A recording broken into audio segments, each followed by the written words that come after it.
So we've got washing soda here.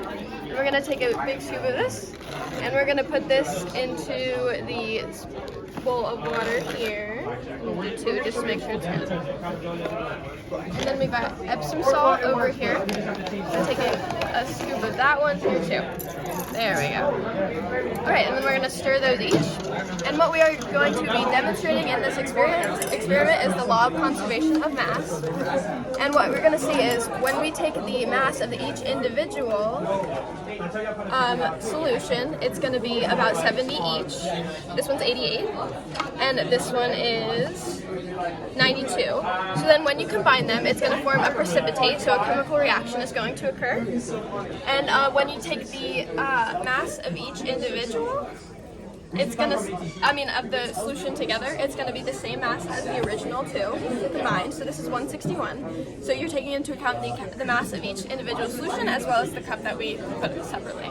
And that's the law of conservation of mass.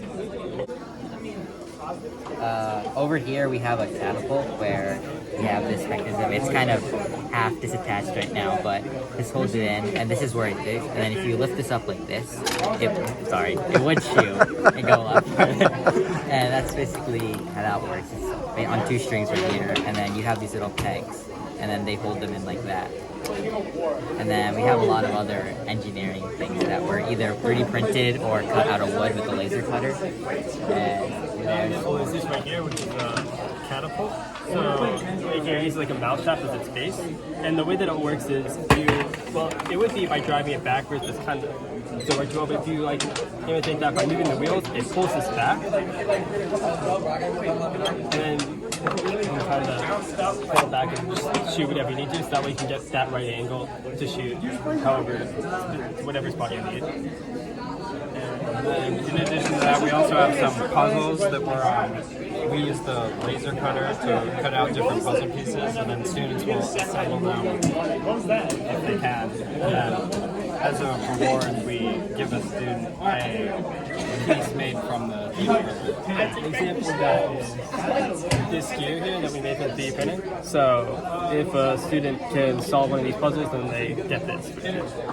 Right now we're printing a frog. It takes about 30 minutes, and it's basically how we have this filament here, and then that's at a certain temperature, and it burns this filament, and then the 3D printer, based on what you select on the screen here, it prints out whatever you need to print. So right now we have it as a frog. You can see that.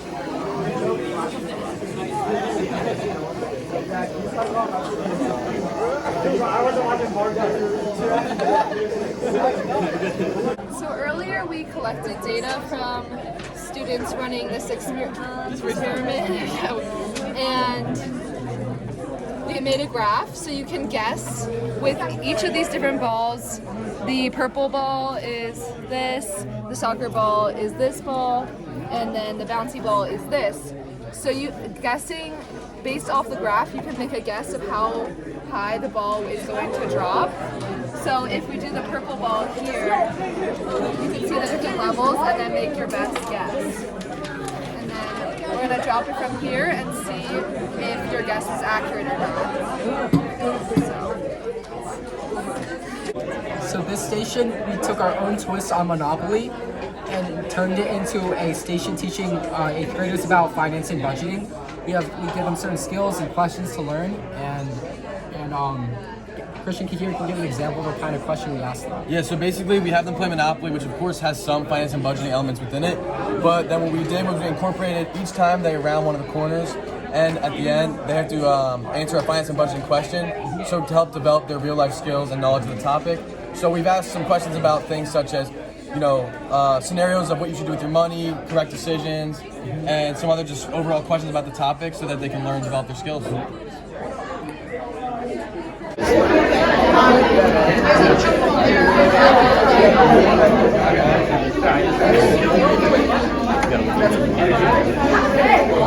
Man, the lines move so fast.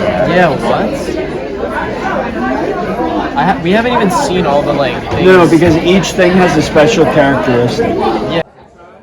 We've got a Sudoku board up here, and we're basically giving them puzzles with the red numbers, and they have to fill in the black numbers in order to solve it. Students use their problem solving, collaborative, and strategic skills to fill up the Sudoku puzzle.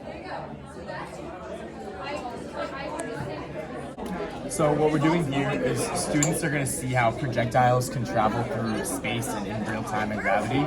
So what we do is we load the ball in here in this front part, and then we're going to pull back this lever, and then we're going to aim either up or down, and then tighten this so that when it shoots, it has like a constant angle. And then we're going to push this plunger in and try to get it into one of those bins here. And that one missed, but you can see with a little bit of adjustment, you can get it to go right into that bin. So basically what we do is you can add, subtract, multiply, or divide in order to get to 24. So an example card would be 4 times 2 is 8, and then you add the other 2 8s to get to 24.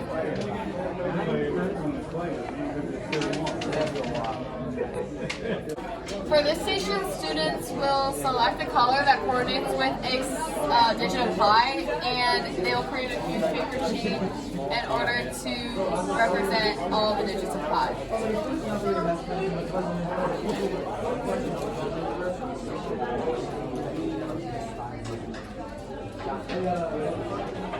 Hello and welcome to Stats in Sports. So at this station, we teach kids about how to use correct quantitative analysis and statistical probability of their chances of making the NFL. Obviously, making the NFL is a very hard journey to make. That's why we gave them many options to extrapolate their chances of making the NFL. We use dices to teach them skills in making correct quantitative analysis, and overall, we had almost 150 kids try out, and only 8 kids made the NFL, which gives you a correct idea of how hard it is to make the NFL. So today we're answering questions for the 8th graders about high school. We're talking to them a little bit about classes they can take next year, specifically math classes. Also just answering some concerns they have considering they're about to go there.